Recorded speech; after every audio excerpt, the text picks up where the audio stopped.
Voilà un nom bien connu dans le milieu littéraire parisien, mais aussi dans le monde du journalisme. Étienne de Montetti est à la fois directeur adjoint de la rédaction du Figaro et directeur du Figaro littéraire qui, tous les jeudis, propose un tour d'horizon de l'actualité du livre. Né à Paris, Étienne de Montetti suit des études de droit, puis de sciences politiques, avant de s'orienter vers le journalisme.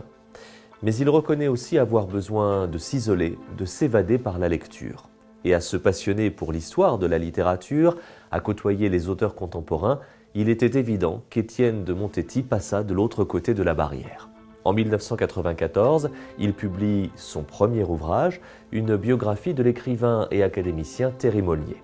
Au fil des années, on lui doit d'autres biographies, des recueils de quelques-unes de ses chroniques du Figaro, mais aussi deux romans, notamment La Route du Salut en 2013.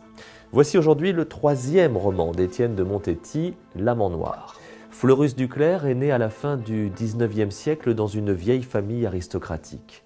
Répondant aux attentes familiales, il s'engage dans l'armée et combat dans les tranchées de la Première Guerre mondiale. Officier sans envergure, on le retrouve en poste à Constantinople, où il découvre l'opium, le fameux amant noir, qui donne le titre à ce roman. S'il se laisse détruire par l'opium, Fleurus du Clerc s'enflamme également pour la littérature, qui finira par lui être aussi fatale que la drogue. Le nouveau roman d'Étienne de Montetti, à l'écriture volontairement classique, est d'une très grande poésie et d'une très grande désespérance.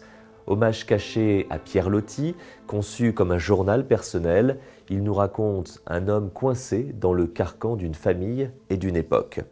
Un homme qui cherche à s'évader par l'opium, mais aussi par la lecture et l'écriture, et par les paysages, ceux du Bosphore ou du Rif algérien. On se laisse prendre aisément au piège de ce beau récit, à l'écriture maîtrisée, on se laisse émouvoir par ce personnage désespérément seul. Un véritable coup de cœur, L'Amant noir, le nouveau titre d'Étienne de Montetti, est publié chez Gallimard.